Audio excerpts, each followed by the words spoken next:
Okay, I'm live. Welcome from behind enemy lines to Shooting with Disabilities. I'm Rick's Life as I See It. Oh, I done it again. Hold on. There we go. I do something wrong every show. I'm a 1-hour talk show. We're talking about guns with disabilities as much as we can. We might go off topic every now and then.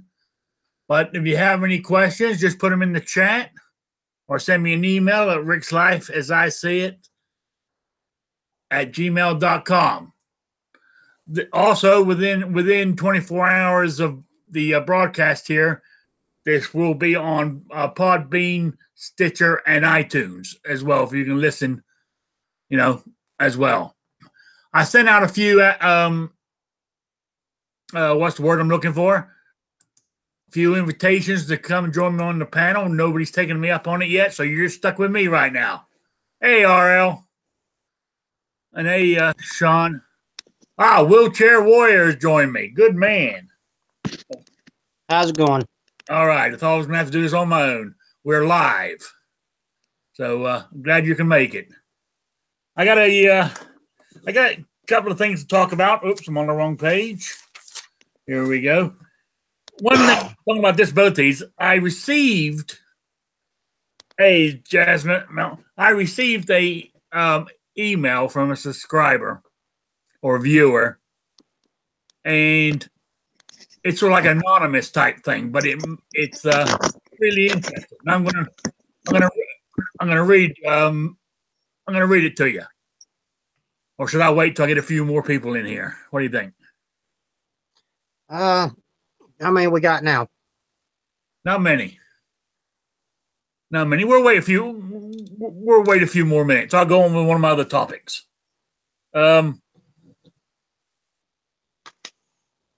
Here's one with you. I guess I fall under this one, is shooting with meds. Because I take gabapentin. I think that's how you pronounce it, for the pain in my back. Right. I mean, I'm on about 1,000. I'm only on 1,000 milligrams a day. Some people take a hell of a lot more than that, but but it does. I mean, I guess I've got used to it. Is what I'm saying is if you have to go on the medication for either arthritis or whatever element you have, be sure what side effects are happening if you're out there handling a firearm, or wait till you know what your side effects are or how you're going to be, within an hour or so of taking it, or be able to handle a fire alarm. Because you don't want to be out there on the firing line and all of a sudden, you start feeling dizzy or sick, or your vision starts going or whatever like that. You know what I'm saying? So you need to be very careful on that kind of stuff before you do anything with a firearm. That, and of course, there's also some medications will have different effects on people. I took some stuff called Wellbutrin quite a few years ago, and it literally just turned me into a raving lunatic. I mean, angry, ready to choke anybody that was in my path. It was bad stuff. Yeah. You gotta be said that. Oh, Jared on the guns on the YouTube side says he takes 1,500 milligrams of that stuff, and it makes him drowsy. Yeah, it does me too. Honestly, where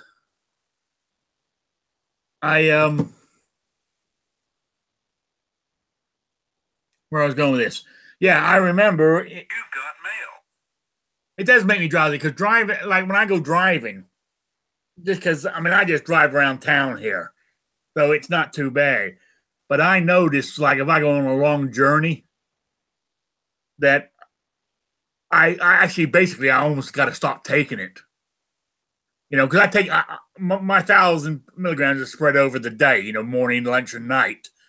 So it's like if I'm going driving, and I know I'm leaving in the morning, I won't take my morning dose because, oh man, I remember when I went to Indiana that first time. I got an hour down the road, and I start falling. I feel like I'm going to fall asleep. I had to pull. I had to pull over in a rest area, take a nap. It took me a few hours to figure out what was causing it. To be honest with you, then it dawned on me. Then I said, "Oh my God, that's what it is." So I didn't take my lunchtime one. So in the afternoon, I could drive a lot further, even though I was in more pain. I could drive further without. I'd rather be in the pain than be in an accident. Let's put it that way. Yep, I agree. So that's what I did. So on the trip back, I made it no problem. But on the way down, it was scary on the way down there. That first morning when I left, I was pulling over about every hour or every rest stop. I pulled in, took a nap for a little while. It took me forever, So you got to be careful with medications. And then, of course, you got the narcotic type pain meds that people are given, and you shouldn't be. They say don't operate heavy equipment and so on until you know how you're going to react to the medication. Well, same thing with guns. No, absolutely. Absolutely. Let's see what we got here. There's Ted over on Gun Channel. Sean's there. Raphael. Darren's mentioned his. He says the Z monster was catching me last night in class. I had to briskly go up and down 4 floors of stairs. Yeah, I know the feeling. RL says the voices in my head told me to stop taking my meds. I tried to listen to them. Yeah, I wish I didn't have to take them, but I was talking with who in the hell was it? I was talking to somebody this morning. I think it was this morning in chat. I had to go a day, just one day, 24 hours without my gabapentin. And oh my God, I nearly died. I didn't realize how much I depend on it now to kill the pain, which is kind of scary, really. So I'm sort of damned if I do, damned if I don't. Yeah, I know what you mean. I'm on heavy doses of gabapentin, and while I've had this flu, it kind of messed up my regular taking of the meds, and yeah, it's been a rough week and a half. Oh yeah. I know exactly what you're saying there. So that's what I was saying with shooting. When you're doing meds, be careful. Luckily with the gabapentin, all it does for me is make me drowsy, but not enough. My range where I go shooting is 6 miles down the road. The driving there is not a problem. I've got used to that side of it. You know what I'm saying? Where I can keep, but that's why I like taking naps in the afternoon. I always take a nap in the afternoon. I just thought it was because I was getting, no, it's the medication actually that makes me go to sleep. If I let it, I can stay up without taking a nap. But, if there ain't much happening, I will go lay on the bed with the cats. You know what I'm saying? And go take a nap with them. But how can I put it? And just be careful. That's what I'm saying. Anybody out there who's taking meds, just be careful with a firearm in your hand. That's all you need to do is shoot yourself or shoot somebody else, basically. Or an excellent discharge, the bullet goes through somebody's car or your own car or whatever. You got to be careful on that stuff. Actually, I think we got a few people now. I think I'll read the letter now. Okay. Yeah, I got this letter. It was from a viewer anonymously. Well, I'm saying it's anonymously. I can read where it was sent from, but it goes. I assist several disabled friends, taking them to the range. Depending on their situations, there are many ways to make a productive range trip. People with strength issues can use bench rests or other types of braces, etc. The people I've taken to the range are visually impaired. After learning the safety rules and demonstrating safe handling of a firearm, we get to the range. Most wonderful how a blind or visually impaired person can even ever shoot, but it is fairly easy if you understand each person's individual situation. I employ the digital key finder flops that use a remote to activate. Hanging one over a target while using electronic muffs allows a visually impaired person to acquire a target. The view for most people at the ranges from being supportive to fleeing. Works for most people at the ranges from being supportive to fleeing. I work with several veterans, and I would trust them more around firearms than some of the sighted people at my range. Yeah, I agree with you there. I've seen some wild ones. When they get questioned how they could possibly think they could ever use a firearm safely to protect themselves, this is where we're getting into self-protection here. It came down to a different philosophy. First, you need to forget the tactical training of a firefight in a mall against 20 terrorists. Forget shooting across the parking lot. Forget about the hostage situation and focus on a different situation. A situation that a visually impaired person can and do face. If there are three people walking down the street, one average person, one older person with a cane or a walker, and one blind person walking with a white cane, who do you think a criminal thug feels safest attacking? Who do you think that same criminal thinks might be carrying a weapon? You know, the low life will most likely go after the person less threatening. Attacking a blind person in most cases has an attacker hands directly on the victim, which unintentionally works against them. If you violently grab someone and demand their wallet or whatever, it's obvious their intent. I've heard all the worries from both the anti-gun and pro-gun crowds. What are they going to shoot if somebody bumps into them? They can't possibly know their backstop. This is where the different philosophy comes into play. For most sighted people, the question of caliber stops at 380. For all the scenarios of hard barriers, distance, stopping power, and slew of other real-world threats play a factor. Now, back to the visually impaired person, the same scenario. Most likely, a thug wouldn't feel the need to threaten them from a distance since there is no perceived threat. So, in most circumstances, they attack at arm's reach. In that case, a smaller caliber fired could have less potential to overpenetrate. Just as with other self-defense situations, there are endless scenarios, and this has only been one that I thought up, just to start the conversation. Don't ever overestimate the abilities of the next guy, and don't rely on Hollywood to base your opinions. You wouldn't do it with guns, so don't base your opinions of the blind on fantasy. Besides, all it takes is one IED or accident, and you too could be changed for life. Would you give up everything and rely on someone else to protect you and yours? Do your research. There are a lot of us out here, more than you would ever think. What do you now?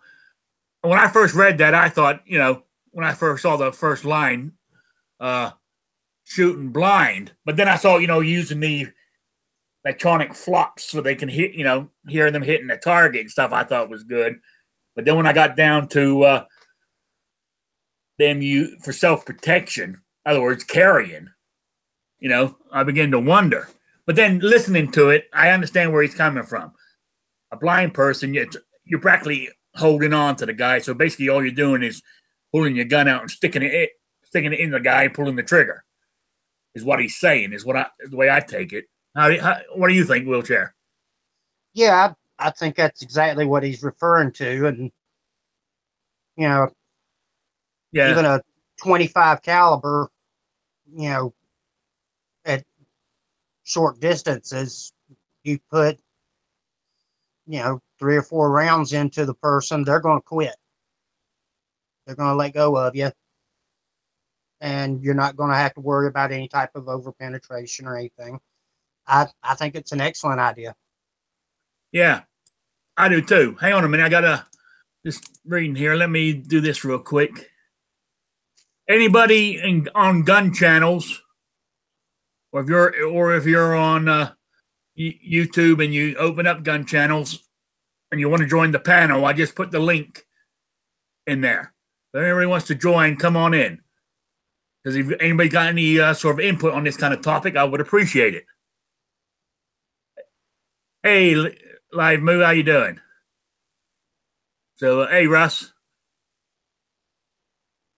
So there we go. So yeah, I mean, I would. I think somebody. Yeah, carrying. I mean, even I occasionally, like if if I got to go to my doctor's office and I know that's where I'm going, and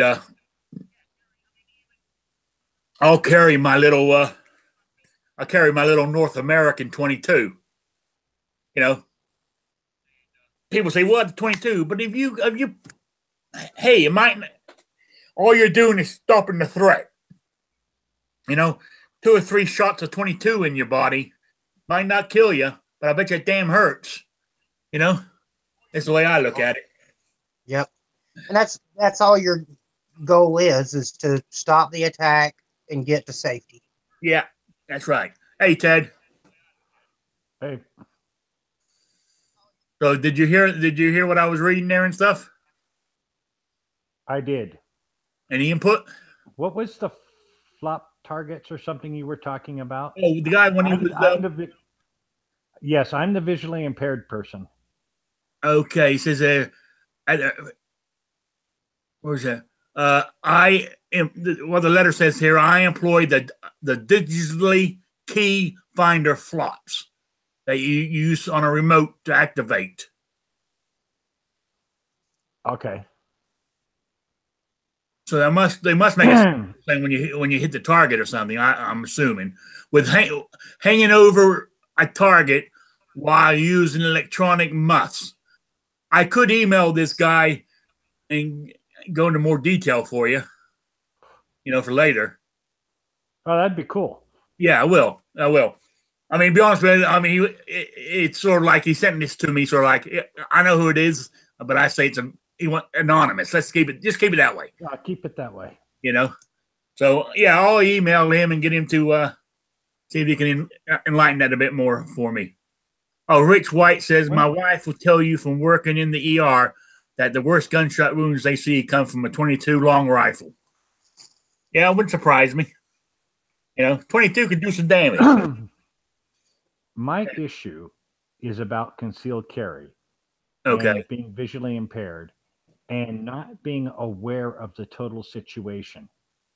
So I'll give you a scenario. You're in a restaurant. Someone comes in with a gun. Is the guy carrying the gun through the restaurant or is the guy attacking people? I won't know till he's attacked somebody. Okay? Yeah. Going on because I don't see it. Yeah. You know? I don't know if any of the other people have that kind of issue and how they might deal with how to be betterly situationally aware. You got a point there. I mean, like he said in that was the only way he can do it is the guy actually puts his hands on you and you know you've got the threat in front of you.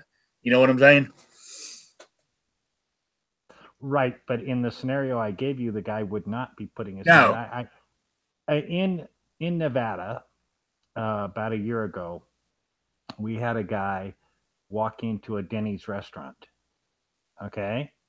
And luckily there were like 6 concealed carry people in there, and he pulled out a gun and he thought he was going to shoot the place up, but they nailed him. Okay. Yeah. And I thought of that scenario long and hard, thinking I would just sit there until I heard something. You know? Yeah. Yeah. Hey, Grim. Yeah. So, anybody, what do you think, Wheelchair?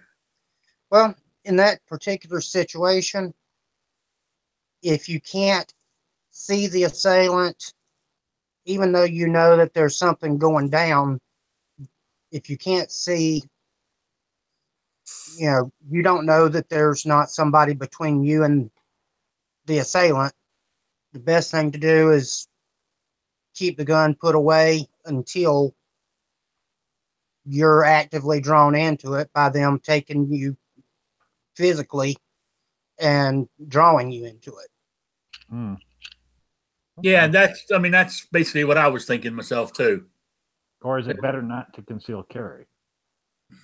Well, no, because the same situation, guy comes up, grabs you out of your booth, and wants your money, or, let's say you're a female, he decides, while he's there, he's going to go ahead and take advantage of everything that he can possibly do. You've got the concealed weapon. At that point, you've got hands on him. He's got hands on you. He's within arm's reach.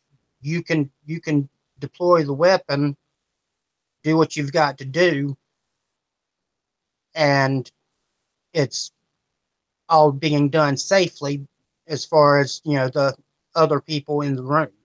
Because, but I would carry no matter what. I would too. Okay. I would too. Because I have 40% in one eye. And Yeah. that's why everything, the depth perception is off. And that's why the awareness is not clear from. I'm afraid of shooting the wrong damn person, to tell you the truth. Well, if you are, I mean, it comes down to me, I would say if I was worried like that, then maybe I wouldn't carry. But if you can get past that, I would carry. I reckon. I would. Yeah, go ahead. Well, I was going to say, we carry primarily for our own personal protection. Somebody comes into a restaurant or some other public place where we're at and they pull a gun, we're not physically able to stop that threat confidently, then we don't pull the gun. And, that would be like, for me, I'm in a wheelchair. I can't confidently take out a couple of different assailants unless they're right close to me where I could hit them with a chair or something physically. Now, yes, I could shoot them in my particular situation, but if I can't see the target clearly, or I can't make certain that I've got, a clear shot, I'm not going to take the shot. And that includes being able to see, because, let's say I drop my glasses, I'm not going to take a shot until I'm positive that I can hit only the assailant. Right. Yeah, you're right there. I mean, I wear glasses, and without them, I'm kind of blind. To be honest with you, not. Well, what I'm amazed. I wouldn't be classed legally blind, but to me, it's everything is a blur. So yeah, if I couldn't see who it was, I wouldn't do it either. I wouldn't pull out the gun. Unless they're on top of me. I'm amazed at, like, they required me to go and take the eye exam for my driver's license. Okay. And they said, okay, you're blind in one eye. You have 40% in the other eye. Go to the next station. They took my photo and said, okay, your driver's license will be there in 10 days. I'm like, wow. And that's sort of like the concealed carry test. The targets, shit, the thing at 15 yards, I'm 6'2". I'm standing on top of the target, not too hard to hit. Yeah. So, like ours here in Rhode Island, for your carry license, you have to shoot 25 yards. That's 75 feet. Now, I looked at it without my glasses. I can see the target, but can I hit it? You know what I'm saying? That's another story. Because I can't see. I can see it, and I have a rough idea where the center is. But when I'm aiming the gun at it, because I tried it without my glasses, in a control situation inside the range, but I can't.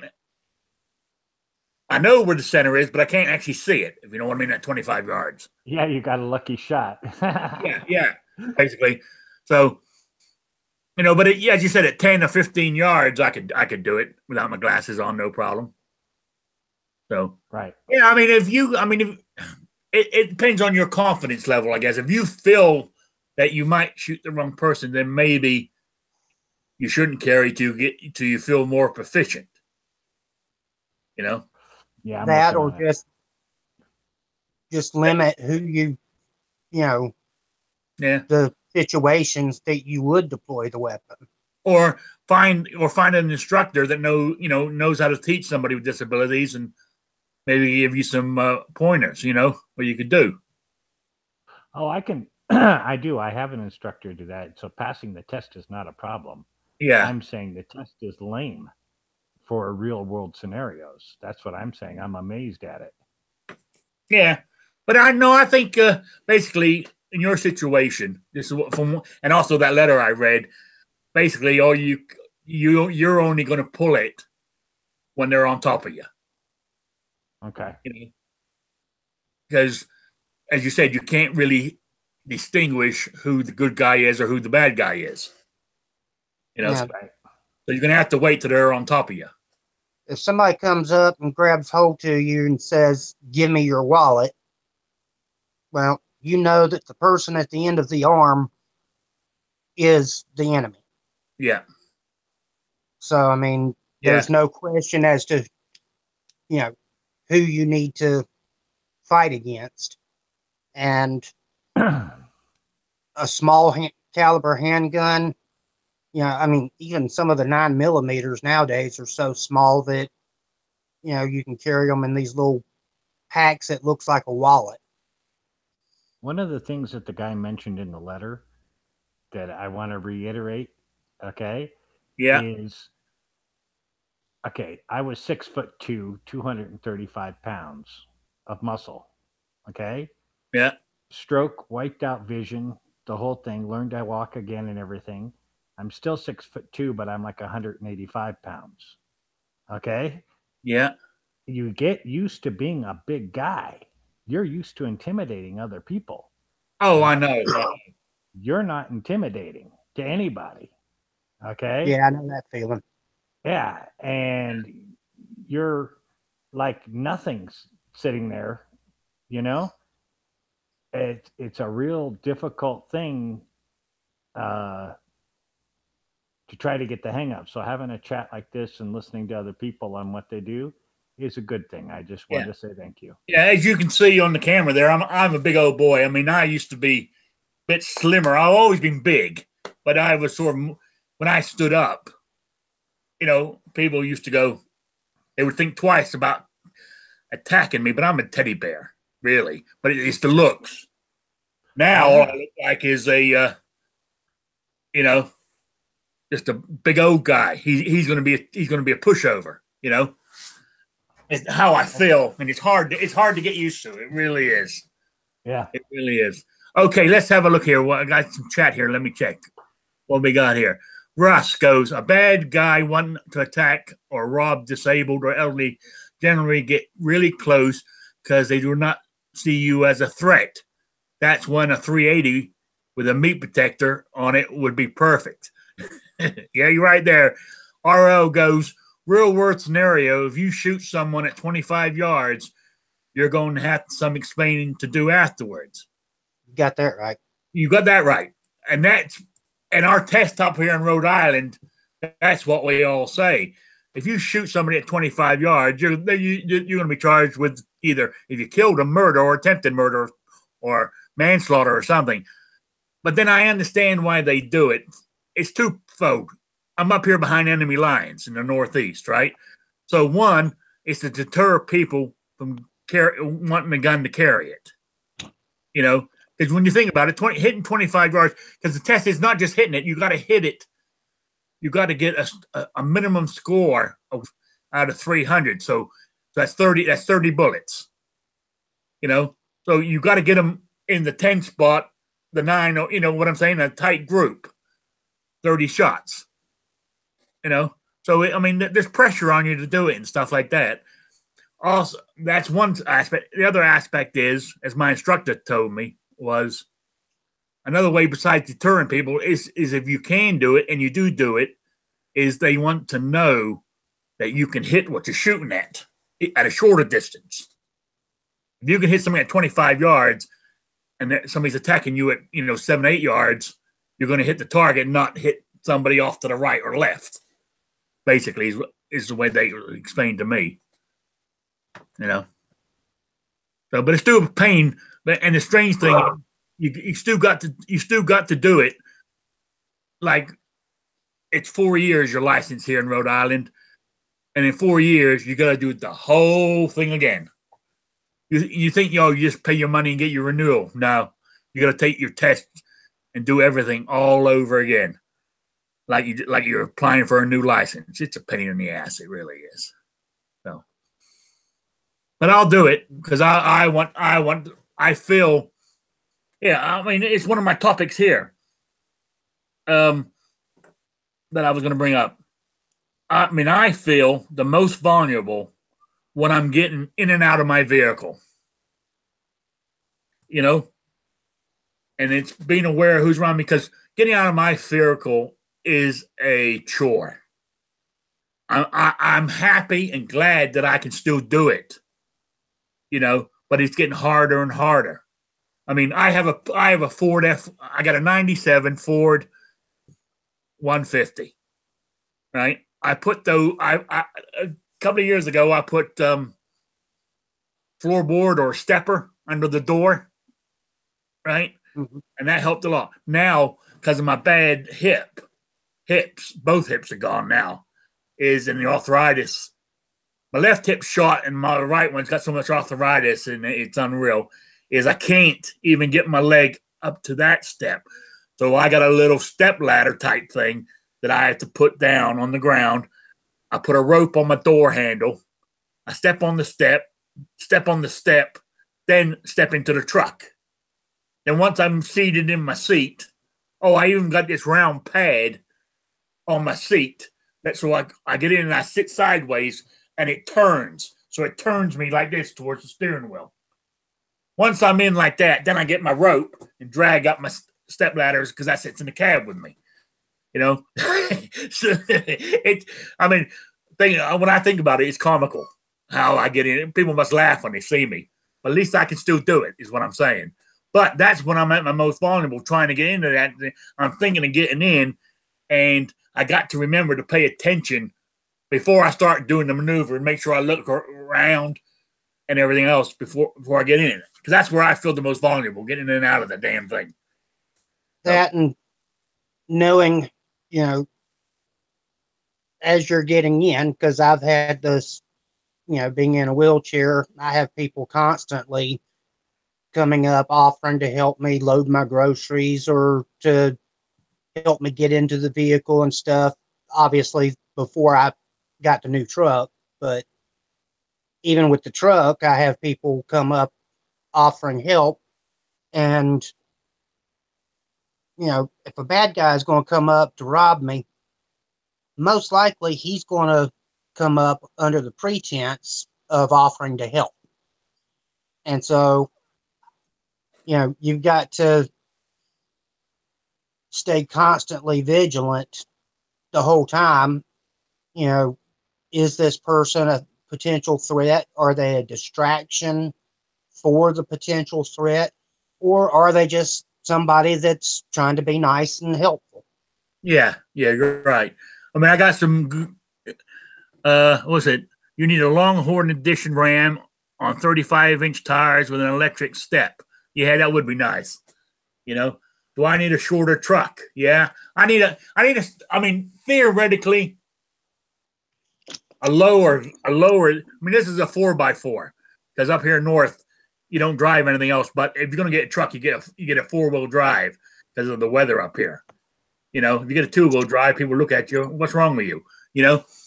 So it sits high anyway. I need it lowered, or a lower truck to make it easier to get in and out of. Or if I go to a car or SUV, as you can see me, I'm a big guy, right? And I'm stiff and awkward. I need sort of like a big door to get into the damn thing, because I need room to move around. That's another problem. Like when we go places, I'll say I'll meet you there, because it's easier for me to struggle getting into my truck to drive myself there than trying to get into somebody else's car. It's just too much trouble. So that's some of my issues that I have. So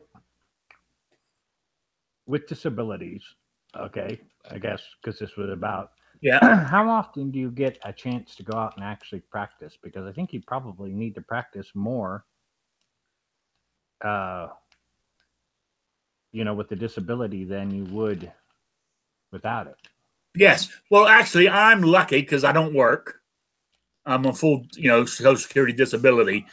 The winter months up Yep. here because it's damn cold. I don't know where you're at, but you're in Nevada, aren't you? Yeah, but Reno, so I have snow. Okay, but up here it gets. I mean, before let's see, up into even into November, I was doing it. It was the last couple of months I normally go 2 or 3 times a week, even if it's only for a half hour. Shoot off maybe 3 or 4 magazines, then come home. But I would go 3 or 4 times. I said it's only 6 miles from my house. I would go have breakfast at my local diner, then go on down to the range. Take a cup of coffee with me, do my shooting, spend maybe an hour, 2 hours. I don't spend all day down there because I can't handle it. It gets too painful. But I'll spend, an hour, hour and a half down there practicing 2 or 3 times a week. Actually, I'm going tomorrow, because tomorrow it's meant to be up in the 50s. I think spring's finally going to get here. Whether I'm just dreaming, I'm more like just dreaming. More like just a little warm front coming through. But I'm going to go to the range tomorrow and see how long I can last. I got shooting gloves now, and I'm going to try that because when it's cold, even at 50, I can feel the arthritis in my hands. They feel stiff, so I need to keep those warm. Otherwise it gets to. We were discussing last week the big O M&P 45 that I carry. Can get a bit big, and I need to change. But I let my pride get in the way. I don't want to carry anything smaller. And I've gone from a 45 to shooting a 9mm primarily, and it's mainly because of my hands, the arthritis, as well as the Parkinson's. The bigger calibers are just harder to control. Yeah. I used to shoot 45 exclusively, but like you, I had to kind of swallow my pride and move down. I'm getting there. I am getting there. I do have, I have a 9mm in the old gun cabinet behind me here. I mean, I got a 38 special in there too. I've even got the 9x18 Markotov, however you pronounce it. And there's also the old Polish P64 in there. So I do have smaller guns I could use, but it's hard to give up the 45. I mean, this M&P, plus I got a 1911 45 M&P, and I just love the 45. I reload. I mean, I can reload other stuff, but I mainly reload 45s. Oh, hang on. Somebody says, with that practice, well, that gives you more practice than 95% of gun owners and 80% of all law enforcement. Yeah, I suppose it does go 2 or 3 times a week. And to be honest with you, I can normally hit the target. I am a pretty good shot, if I say so myself. I'm not trying to brag, but I can normally hit what I'm aiming at. Now, is it precision shooting? No, but what I'm talking about is short distance. I'm great. Even at 25 yards, I can hit center mass. Because I mean, going down there that much, practice always makes perfect, or what they say. So yep. I keep on trying.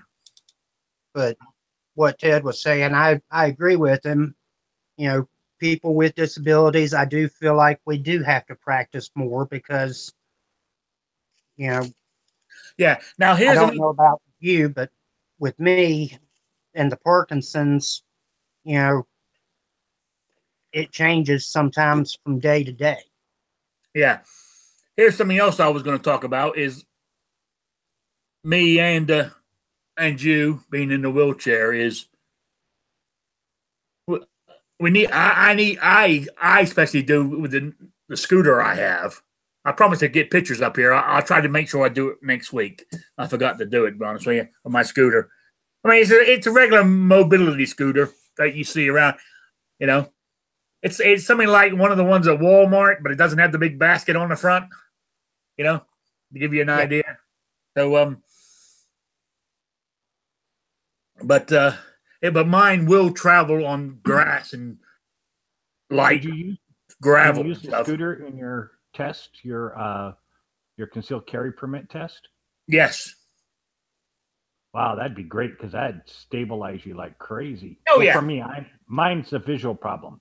Yeah. You know, and I get dizzy with all the different stuff. But sitting in a scooter, I think I could handle that. Yeah. Well, hopefully, I'm going to use it tomorrow.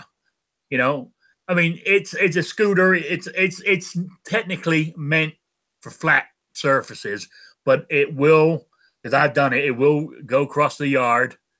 You know, and it will go across, and I've taken it across the, you know, because like my range is tightly packed, like gravel. I mean, when it gets wet and soggy, it ain't going to make it. But if it's dry enough, it will hold it. And that's because what I did before I haven't used the scooter there yet because I only got it. I think it was November.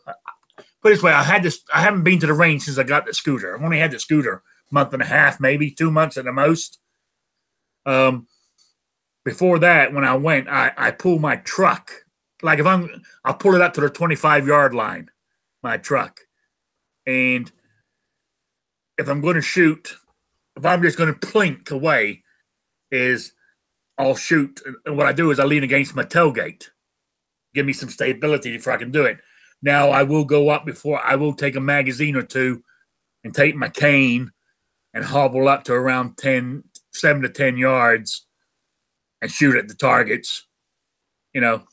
But most I have to let go of the cane because I shoot right-handed. My cane's in my right hand because that's the support leg. My right leg supports my left, you know. So I stand there and I'm sort of shaking as I'm standing there shooting. But I can. Basically, that's what I do. So this is going to be a godsend. So I got to learn to. So basically, what I say is I got to learn counter moves and stuff inside. If somebody's to come to attack me or grab, I got to learn how to move in that chair, be able to still get away from them, and reach my gun and do all that stuff. You know, like right now, like when I take it now and go to Walmart, you know. What I do is I said, luckily I can still stand, and I roll it up onto a carrier that I have sticking in the tailgate, so it sits on the back of my truck. And so I just let it down, reverse it down out off of there, then I go into Walmart with it, you know, and it has armrests, and I always lift the right armrest up, where it's out of my way, where I can reach my gun if I need to. That's what I'm doing right now. And shooting from a sitting position, I found is totally different. Well, I'll be finding out tomorrow. I've had to figure out my angles and, you know, carry methods and everything else. But, you know, drawing from the sitting position is totally different. And shooting, trying to adjust, you know, you want to be able to shoot however you're facing your target, period. So you've got to practice shooting from, you know, different angles, different ways of doing it. I've tried dropping myself down onto the ground and shooting from the ground as well.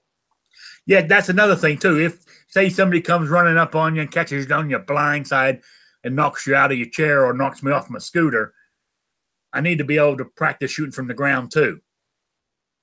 And you know, it's funny at the range. Every time they see me on the ground, somebody that doesn't know me comes running towards me, thinking I've, you know, fallen and stuff. I'm like, nope. It's training. It's all good. Yeah. That brings me to holsters. Have any of you considered a shoulder holster? I Yes, I tried a got one. shoulder holster, and it's really rough on your neck as well as your shoulders carrying that weight. Of course, at the time, I was using a full size 40 caliber, and it was pretty heavy. So Yeah, yeah. it might be different It now that I've does. switched down to a 9 millimeter. Yeah. Mine, as you said, me carrying a 45, it's after a couple of hours, it's starting to, play on my neck and stuff. But I Okay. mean, in the winter months or in the months where you're wearing, layers, it's good. I mean, I showed it last week. It's in the other room now. Is what I've been using because, as I said, being a big old guy like me, I do not like inside the waistband because it just digs into me. But I do have one, and it's called the Brave Response. It's it's like a belly band, but part of the big part of it in the middle, the gun goes in there, and you just got room for like a knife, a flashlight, and an extra mag, or you put a couple extra mags and leave out the flashlight or the knife, whatever. Then it has sort of like Velcro on these stretchy things that goes around, and I wear it on the right side. But sometimes when I'm wearing my bib overalls, I'll swing it around so it's sitting right there, where the bib is, so I can grab my gun that way. I found that normally what I do is because I'm wearing a loose fitting shirt, so I'll just I'll be able to inside the bib over. I'll grab the shirt, pull it up, and get hold of the gun. So that's what I've been doing lately. But normally during the summer months, I wear I use a leather outside the waistband holster on the right hand side, and I always wear. That's why this has been relegated to my my YouTube T-shirt because it's got a bit. Either it's shrunk or I got fatter. One of the two. I ain't figured out which yet. But, normally my T-shirts are a lot looser than this, and my other T-shirts are still loose. So I think this thing shrunk. But normally I wear them loose enough where I can hide it over the gun, and it doesn't print. So Okay. that's what I do right now. Okay, I found RL a says wheelchair warrior. Speaking of which, Jared said you mount is about ready. Did he design it to work with the paddle or belt attachment for the alien gear? Hey, nice rank. I believe we were going to use the belt attachment The belt attachment, RL. instead of a paddle. Okay. All right. Well, you got one coming to you? See if it works. Yeah, Jared and I are working on something. I've got to send him some more pictures of the underside of the armrest and so on. We're working on something for the wheelchair. Yeah. Oh, what's it? Here was it just before he. Oh yeah, Rush goes. Pay the tax stamp and get a 12 gauge walking cane. Yeah, it would solve a lot of problems, wouldn't it? You need a tax stamp for that? I don't know if you do. I mean, I don't know. Would you?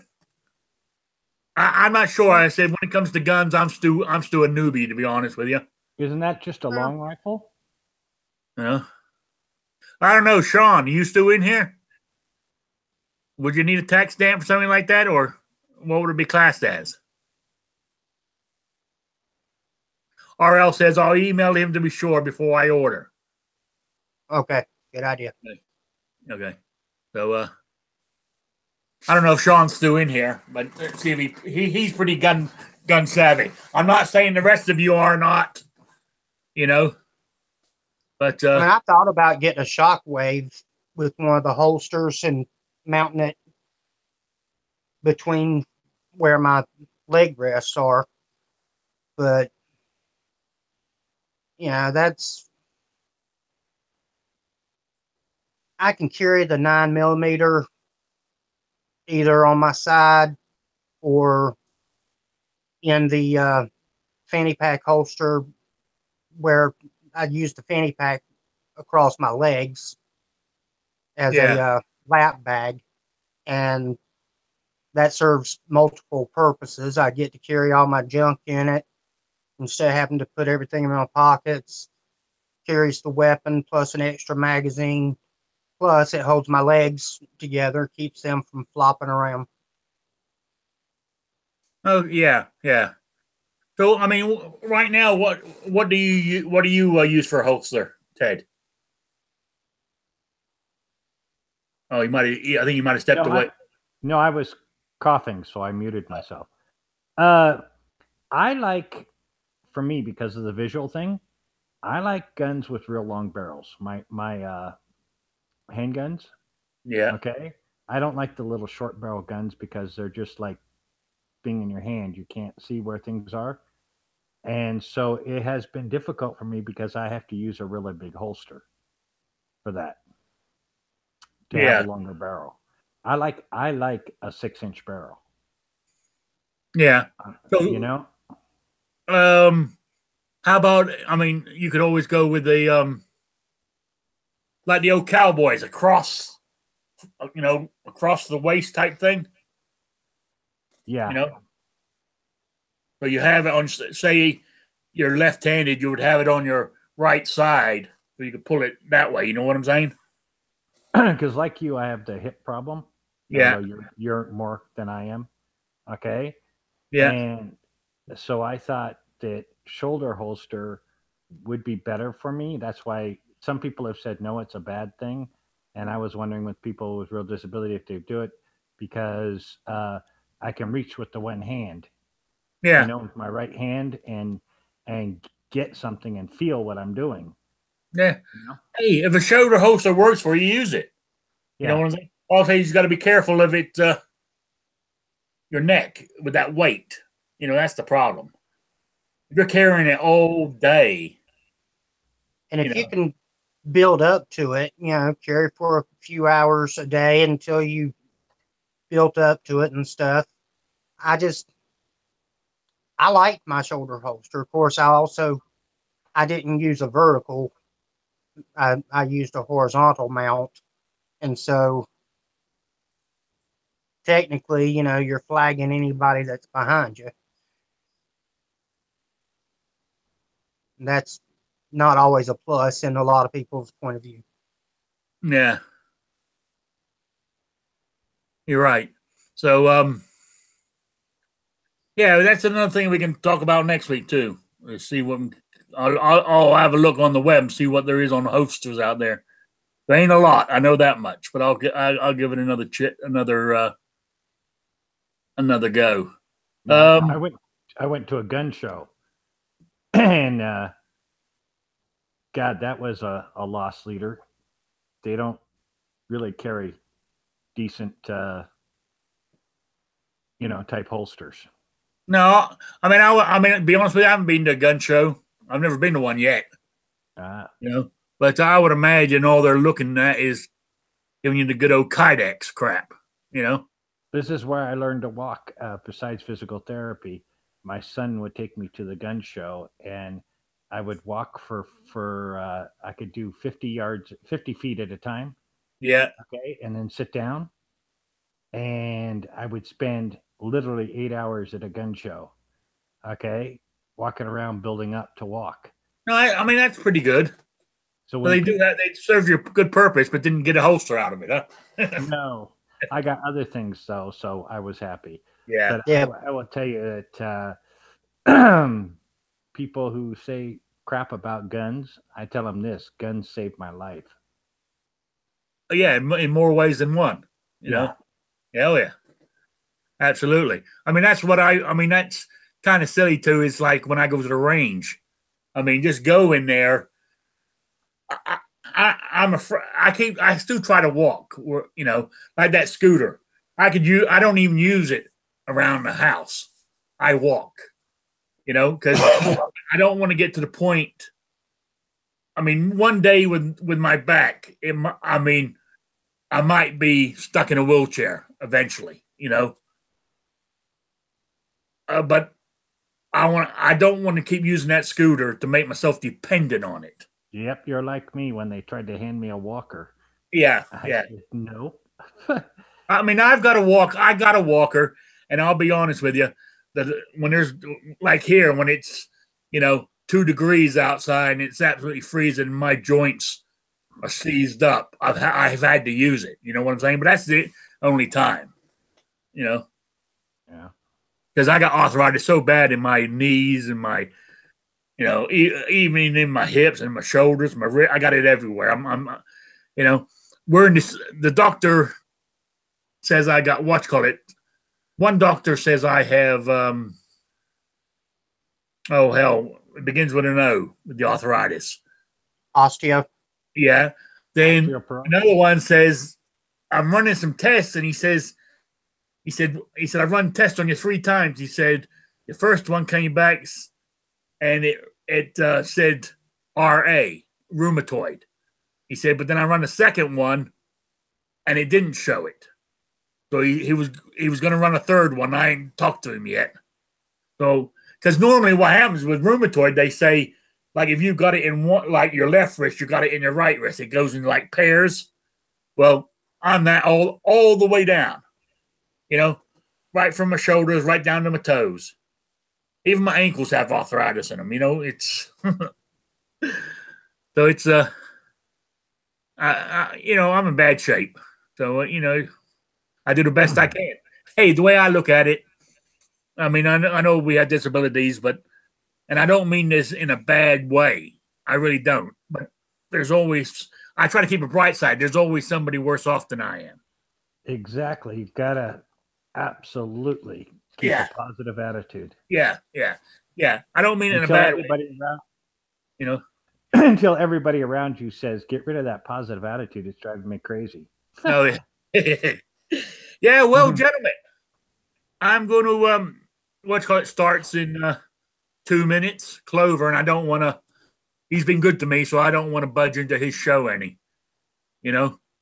So we will continue this conversation next Wednesday at 7 p.m. Eastern.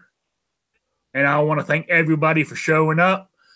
CRL, Grim, Jared, Sean, Raphael, whoever else I missed.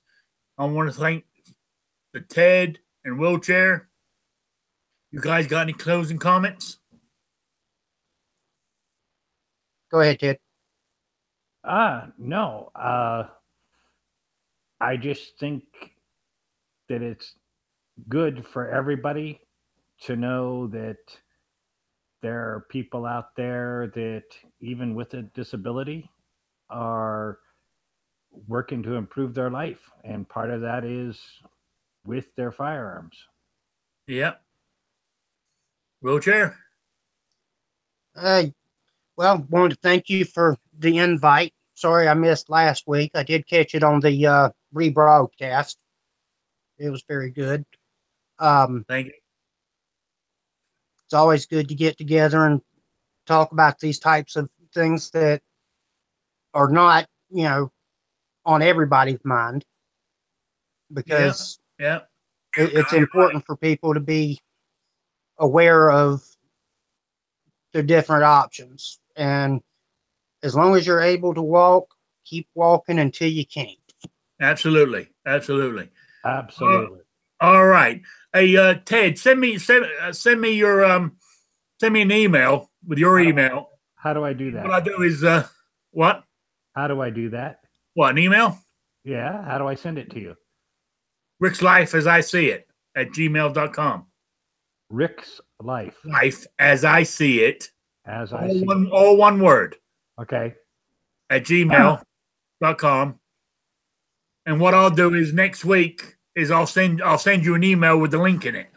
Okay. Because I use Dragon Naturally Speaking to do all the writing for me. Okay, yeah, it's Rick's Life as I see it, all one word. Okay. At Gmail. But send me an email, and then I'll send you a link. If I don't see you in the chat, to send it that way, I'll send you a link in email. Okay. Excellent. All right. Hey, thanks everybody. Yeah. Thanks for being here, and see you all next week. See you next